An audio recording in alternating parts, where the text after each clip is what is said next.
नमस्ते। आज हम एक बहुत ही दिलचस्प सफर पर निकलने वाले हैं हमारे अपने शरीर के अंदर इसके कमाल के ऑपरेटिंग सिस्टम्स को समझने के लिए। कभी सोचा है कि ठीक अभी इसी पल हमारे शरीर के अंदर चल क्या रहा है? ये तो एक कमाल की सेल्फ रेगुलेटिंग मशीन है जो बिना रुके काम करती रहती है, भले ही हमारा ध्यान उस पर हो या न हो। दरअसल हमारा शरीर कई शानदार सिस्टम्स पर चलता है। आज हम इनमें से 5 सबसे अहम सिस्टम्स को करीब से जानेंगे जो हमें जिंदा और एक्टिव रखते हैं। अच्छा, आगे बढ़ने से पहले ना दो बहुत जरूरी कॉन्सेप्ट्स को समझ लेते हैं। पहला है एनाटॉमी, मतलब शरीर के किसी हिस्से का स्ट्रक्चर कैसा है, और दूसरा है फिजियोलॉजी, यानी कि वो हिस्सा काम कैसे करता है। तो स्ट्रक्चर और फंक्शन, जब ये दोनों साथ मिलते हैं तब जाके पूरी पिक्चर क्लियर होती है। तो चलिए शुरुआत करते हैं हमारे शरीर के कमांड सेंटर से, यानी कि नर्वस सिस्टम या तंत्रिका तंत्र से। इसे मानव शरीर का सबसे बड़ा कंट्रोलिंग और कम्युनिकेटिंग सिस्टम कहा जाता है। ये बात बिल्कुल सटीक है। सोचिए, ये हमारे शरीर का अपना सुपर फास्ट इंटरनेट है जो हर हिस्से को एक दूसरे से जोड़े रखता है। असल में नर्वस सिस्टम दिमाग, रीढ़ की हड्डी और अरबों खरबों नसों का एक बहुत ही कॉम्प्लेक्स नेटवर्क है। हमारा हर एक ख्याल, हर एक एक्शन, हर एक एहसास, सब कुछ यही कंट्रोल करता है। पता है, कुछ सिग्नल तो 400 किलोमीटर प्रति घंटे से भी ज्यादा रफ्तार से दौड़ते हैं। इसे आसानी से समझने के लिए 2 हिस्सों में बांट सकते हैं। पहला है सेंट्रल नर्वस सिस्टम यानी सीएनएस, जिसमें हमारा दिमाग और रीढ़ की हड्डी आते हैं। ये हमारा मेन प्रोसेसर है।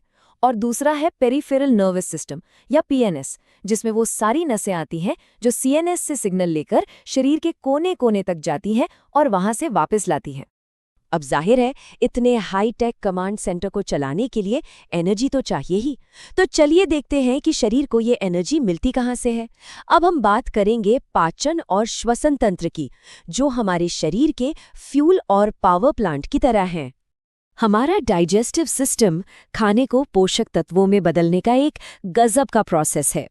ये सफर मुंह से शुरू होता है, फिर खाना फूड पाइप से पेट में जाता है और उसके बाद छोटी आंत में, जो कि लगभग 22 फीट लंबी हो सकती है। यहीं पर ज्यादातर न्यूट्रिएंट्स एब्जॉर्ब होते हैं और हमें एनर्जी मिलती है। लेकिन सवाल ये है कि इस फ्यूल को इस्तेमाल करने के लिए जो ऑक्सीजन चाहिए, वो शरीर को कैसे मिलती है?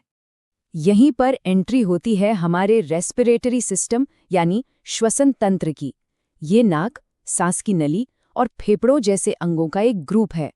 हम हर दिन लगभग 20,000 बार सांस लेते हैं और हर सांस के साथ ये सिस्टम हवा से ऑक्सीजन लेता है और शरीर में बनी कार्बन डाइऑक्साइड को बाहर फेंक देता है। अच्छा, इतने सारे प्रोसेस के बाद शरीर में वेस्ट भी तो बनता होगा ना, है ना? तो यहीं पर काम आता है हमारा तीसरा system, the great clean up crew, urinary system यानी मूत्र प्रणाली। इसे शरीर का मेन एक्सक्रीटरी सिस्टम भी कहते हैं, जिसका सीधा सा मतलब है कि ये कचरे को बाहर निकालता है। इसे रीनल सिस्टम भी कहा जाता है। इसका काम हमारे खून से मेटाबॉलिक वेस्ट और फालतू लिक्विड को फिल्टर करना है। हमारी किडनीज हर दिन लगभग 180 लीटर खून साफ करती हैं। जरा सोचिए। इस सिस्टम के मुख्य खिलाड़ी हैं किडनी, जो हमारे मास्टर फिल्टर हैं, यूरेटर्स जो वेस्ट को ब्लैडर तक पहुंचाते हैं, यूरिनरी ब्लैडर जहां यूरिन जमा होता है, और यूरेथ्रा जहां से ये शरीर से बाहर निकल जाता है। चलिए अब वापस कंट्रोल सिस्टम पर आते हैं। नर्वस सिस्टम के अलावा शरीर में एक और बहुत ही स्मार्ट कम्युनिकेशन सिस्टम है। ये है हमारे chemical messengers, the endocrine system. तो शरीर में कंट्रोल के 2 सिस्टम्स हैं। नर्वस सिस्टम एक ईमेल जैसा है, एकदम तेज इलेक्ट्रिक सिग्नल भेजता है तुरंत एक्शन के लिए। वहीं एंडोक्राइन सिस्टम एक पोस्टल सर्विस की तरह है। ये हार्मोन्स नाम के केमिकल सिग्नल भेजता है, जो खून के जरिए धीरे धीरे सफर करते हैं और इनका असर लंबे समय तक रहता है। जैसा कि देख सकते हैं, हार्मोन्स हमारे शरीर में क्या कुछ नहीं कंट्रोल करते। मेटाबॉलिज्म से लेकर ग्रोथ और डेवलपमेंट तक, सेक्सुअल फंक्शंस, नींद और यहाँ तक कि हमारा मूड भी। ये छोटे छोटे केमिकल मैसेंजर वाकई में बहुत बड़े बड़े काम करते हैं। और आखिर में बात करते हैं उस सिस्टम की जो इन सभी कॉम्प्लेक्स सिस्टम्स को एक पीढ़ी से दूसरी पीढ़ी तक पहुंचाता है। ये है जिंदगी का ब्लूप्रिंट, रिप्रोडक्टिव सिस्टम और जेनेटिक्स। सीधे शब्दों में कहें तो रिप्रोडक्टिव सिस्टम टिश्यूज, ग्लैंड्स और ऑर्गन्स का वो ग्रुप है जो संतान पैदा करने के लिए यानी जीवन को आगे बढ़ाने के लिए जिम्मेदार है।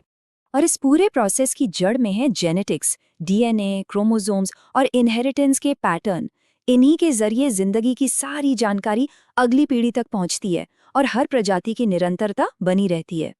तो जब हम इन सभी सिस्टम्स के बीच का ये अविश्वसनीय तालमेल देखते हैं तो ये सोचने पर मजबूर हो जाते हैं कि इन सभी जटिल और खूबसूरत व्यवस्थाओं के साथ इंसान होने का आखिर मतलब क्या है।